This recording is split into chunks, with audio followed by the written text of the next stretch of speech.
Good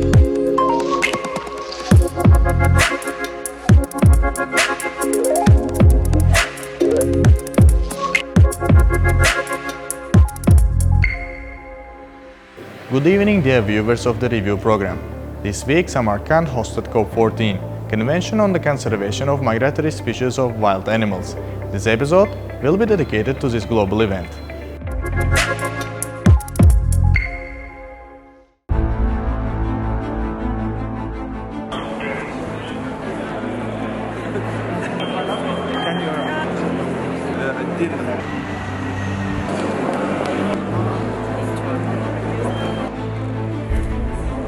Yovvoyi hayvonlarning uchib-yuruvchi turlarini saqlab qolishga doir konvensiyasi yig'ilishining barcha ishtirokchilari va mehmonlarini samimiy tabriklayman.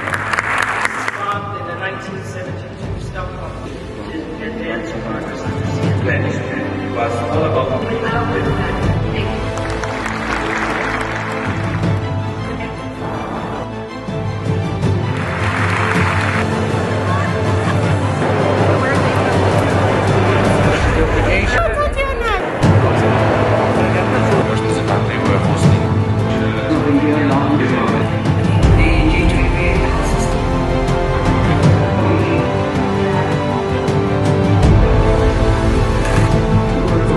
this report was my act for me.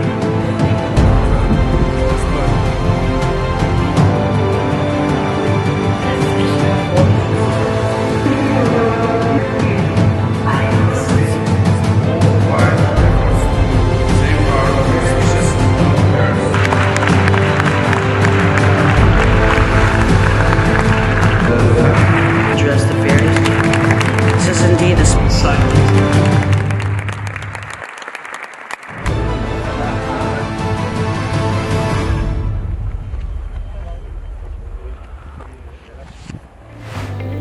This important UN wildlife meeting brought together more than 1,500 participants, including CMS parties and UN organizations in biodiversity conservation, and many other stakeholders from 130 countries. The meetings considered progress in implementing the convention as well as actions for addressing the challenges for migratory species and their habitats. Before we dive into more details about the conference, we'll learn the opinions of the guests from the international organizations. So what we've seen in many countries is that green growth is the future, where there doesn't have to be a decision between growth and the environment. We believe you can grow a healthy environment, and that in turn will be an engine of economic growth and investment. And this is true, for example, when it comes to air pollution.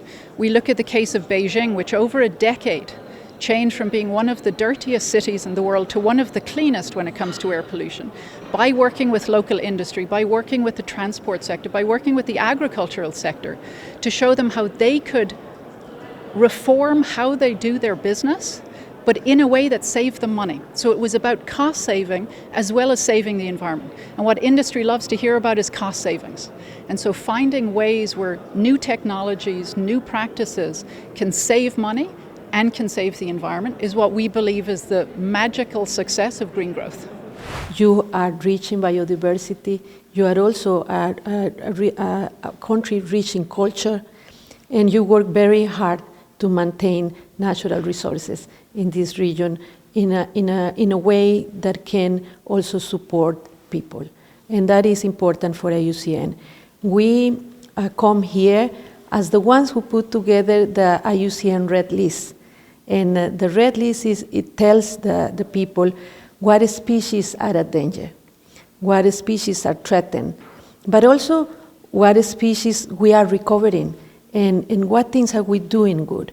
And in this sense, last December, we told the world that the saiga, that is a species, of course, in Uzbekistan, is doing better. We put the saiga out of the high risk level in our red list to a better state.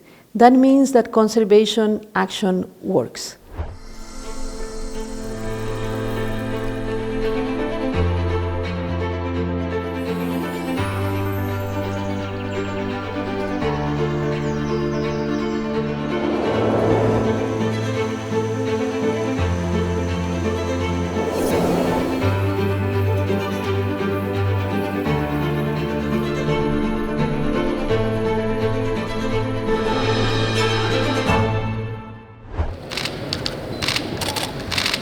The COP14 to the Convention on the Conservation of Migratory Species of Wild Animals opened today in Samarkand. This important UN wildlife meeting brings together CMS parties and other governments, UN organizations engaged in biodiversity conservation, and many other stakeholders from around the globe. The meeting will consider progress in implementing the convention, as well as actions for addressing many conservation needs and challenges for migratory species and their habitats.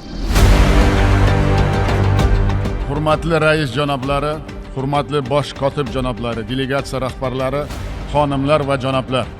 Hozirgi vaqtda dunyoda keskin ekologik vaziyat kuzatilmoqda.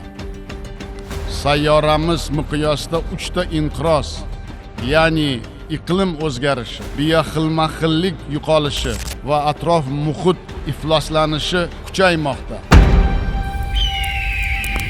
During the week-long negotiations, CMS COP14 is expected to consider an extensive agenda covering more than 100 items. Some of them are the amendments to CMS appendices to include 14 additional species in need of international conservation, measures to address the illegal and unsustainable taking of migratory species, actions to advance ecological connectivity, new strategic plan for migratory species for the period 2024-2032. Prime Minister of Uzbekistan Abdulla Aripov visited the meeting to open this global event by delivering the speech of the President Shavkat Mirziyoyev. Barchangizga yaxshi ma'lumki, As you all know, migratory species of animals are an integral part of our planet's ecosystems. Unfortunately, they are currently facing serious threats such as climate change, habitat loss, illegal hunting and trade. As a result, the genetic resources of animals are decreasing. Their unique species, natural harmony and ecosystems are disappearing. According to the latest research, in the last 50 years, more than 100 species of them have disappeared on Earth. And in Central Asia, 26 species of birds, 12 species of mammals, including Turan tiger, Asiatic leopard and other endemic species have completely disappeared. Our common goal is to preserve biodiversity and sustainable development for future generations and to ensure the harmony of human life with nature. The CMS meeting is the first COP of any global environmental treaty to take place in Central Asia, a region that is home to many migratory animals and many species of migratory birds. The conference opens under the slogan "Nature knows no borders," which is a reminder that the journeys of migratory species do not adhere to political boundaries, and their survival is dependent on international collaboration, including transboundary, regional and global conservation efforts. For over 40 years, parties to this convention have worked to protect these species. But despite our efforts, our best efforts, migratory species are in trouble, as shown in a report that the CMS will release later today. And that is important because we need to think that unless we establish clear precautionary framework around these species, there will be new threats, including, of course, deep sea mining. We need to ensure that we have frameworks around this. During the event, delegates also discussed new and strengthened mandates to addressing the illegal and unsustainable taking of species and priority actions on the impacts of climate change on migratory species. During one of the press conferences, the crucial information was released that can contribute to the protection of the wetlands in Uzbekistan. The Jiltirbas Lake in Karakalpakstan was included in the list of the wetlands that are internationally important. According to the Minister of Ecology, Environmental Protection and Climate Change, Aziz Abduhakimov, the works on the inclusion of the wetland in the list of Ramsar Convention was carried out by the Ministry for 1.5 years. The natural object itself has been studied for 15 years. Aziz Abduhakimov stated that the work on the inclusion of the fifth object in the Ramsar list was carried by the Ministry of Ecology for 1.5 years. The natural object itself has been studied for 15 years. The Jiltirbar is of great importance during nesting and migration periods, both for international rare birds and for the biodiversity of the Central Asian deserts, including reeds, shrubs, and canals. In addition, the lake is the habitat of rare fish species typical to the Aral Bay region. Why should we save wetlands? Because it is necessary to create conditions for migratory birds there. For this purpose, Lake Jiltirbas has now entered the Ramsar Convention as an object. These lakes are now not only for Uzbekistan, but also internationally essential. We accept certain obligations in this case. Here, for example, we should put the issue of not hunting. New factories should not also build around it. So far, 4 objects of Uzbekistan, Dengizgul Lake, Arnasoy Lake System, Tudakul, and Kiemozor reservoirs and Sudochi Lake System are listed as the wetlands internationally important. The total area of these regions is over 670,000 hectares.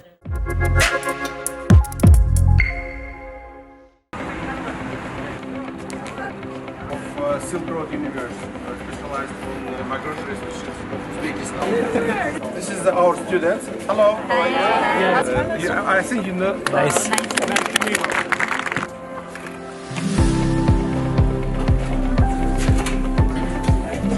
Please look at the turtle.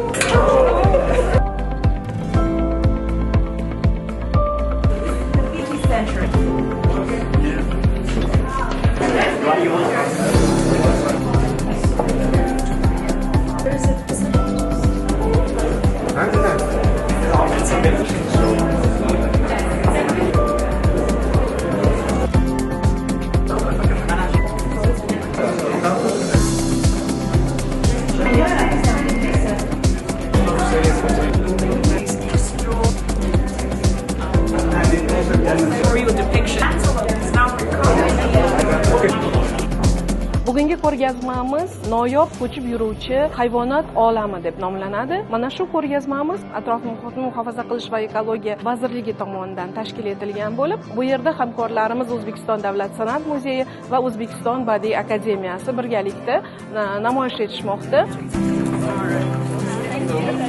Thank you.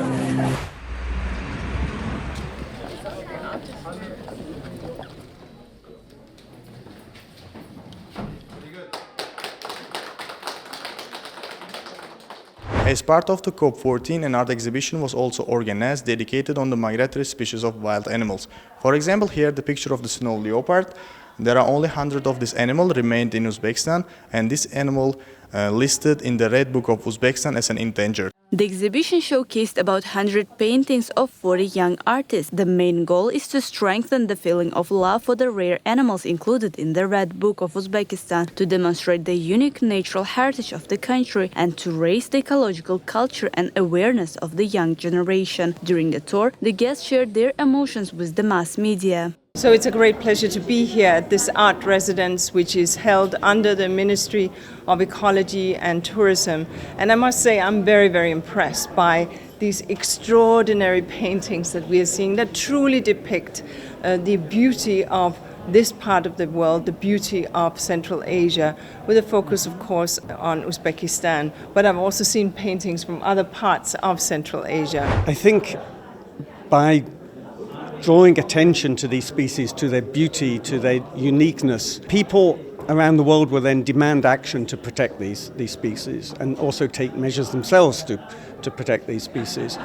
And of course, to do that, we really also have to protect the landscapes. We have to be careful how we manage water. What you see behind here, just the little egret, all of these wetland birds in these pictorial depictions, it's so beautiful to see this exhibition here in Samarkand, but also to talk about the migratory species and why these species require wetlands as the network of ecosystems where they thrive, where their lifespan is coming from, how they're born, where they feed, where they have, element of community. The exhibition will be open for local residents and visitors for about a month. According to the results of the exhibition, the best works will be selected by authorized jury consisting of professional artists, and their authors will be awarded monetary prizes. During the events, we got an opportunity to talk with the Under-Secretary General of the United Nations and the Executive Director of the UN Environment Programme about the importance of this conference for the Central Asian countries, including Uzbekistan, and many other topics. Welcome to Samarkand. Welcome to Uzbekistan. Thank you for your time for this interview. My first question is, for this COP, why the topic of migratory species of wild animals was chosen as a main topic to discuss? So this is a convention for migratory species, and let's think about it. These species that move thousands upon thousands of kilometers from Africa to Siberia, from east to west, north to south, or across the entire Central Asia. And we are, of course, erecting infrastructure, putting up fences, polluting our waterways, overfishing, polluting our air. And so these species can no longer move. They need to stop and rest and continue and go. And here's the thing, if we protect the areas where these magnificent animals stop, not only is it good for the animals, but it's very good for us human beings too. because then we plant more trees, it's good for nature, but it's also very, very good for us. It will fix the sand so we don't have sand and dust storms. We clean up our waterways. It's very good for the birds and the fish, but it's also very good for us because we get sick from this dirty water and so on. So the convention here in Uzbekistan, in this beautiful historic city of Samarkand, where we are just so kindly received by everyone, is really important. This is a 14th convention. And at this convention, some important decisions will be taken precisely to protect these species so that we protect ourselves. As the head of the primary United Nations agency focused on environment, can you interpret the concept of the nature knows no borders on a personal level?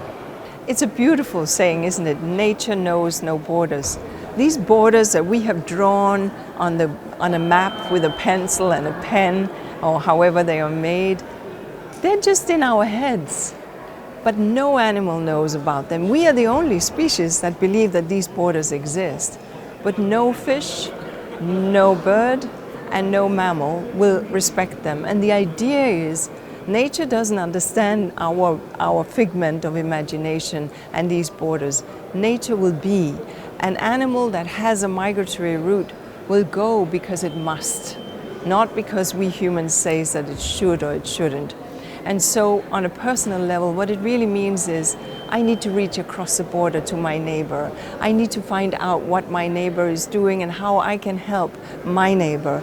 We need to think in the United Nations about how we can be together in a multilateral setting, to live with peace, to live with harmony, and to live with in harmony with nature and with ourselves, other humans, other nations. So it has really a very profound and deep meaning, which I think is good for the Convention for Migratory Species, but is also very good for humankind, so that we can understand peace for humanity and peace for nature. So COP is being held for the first time in Central Asia. In your opinion, what kind of measure results can influence on the situation of migratory species and the environment?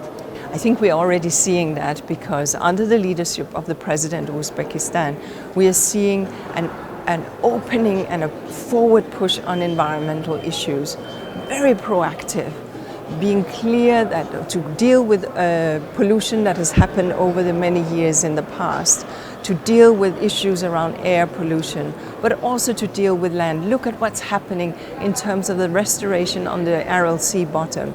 Very, very proactive planting of trees and shrubs. Millions and millions of trees and shrubs being planted. Now this is amazing, because it will be good for nature, it will be good for the local environment, it'll be good for sand and dust storms, it'll be good for agriculture. These are the kind of things that we are seeing. And of course, when one country steps into leadership, others follow. There are already discussions about transboundary protected areas with neighboring countries so that these species can move. We heard this morning in a speech that was delivered by His Excellency the Prime Minister on behalf of the President, that there's desire and a decision to also make available species that are in decline in neighboring countries, to give them so that they can reproduce and have their species increase. This is the kind of friendship between nations that we want to see, and we want to see it not just in Central Asia, we want to see it at the global level. Today we also witnessed the launch of the new report, the World's Migratory Species. Can you tell the importance of this report and some highlights from this? So the sad fact is that these long migratory flyways and waterways and migratory pathways, we humans, we keep interfering with them. We drain the wetlands, we put on fences on the border, we keep constructing infrastructure that interfere with birds' flyways. This report shows that we have a steep decline in the species that are listed under this convention. In fact, on the ocean species, the fish species, we are seeing a 93% decline in the species listed under these conventions. Now, Uzbekistan doesn't have an ocean, so you are not to blame here.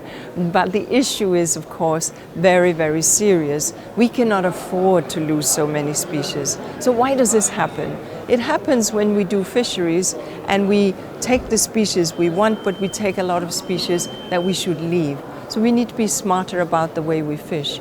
How do we lose many birds and other avian species because of illegal hunting, because of illegal poisonings, because of overuse of poison and pesticides in agriculture? So how can we do agriculture and feed the world while also not poisoning ourselves and the wildlife? So these are the kind of discussions that are happening here. How can we create corridors for the animals to move?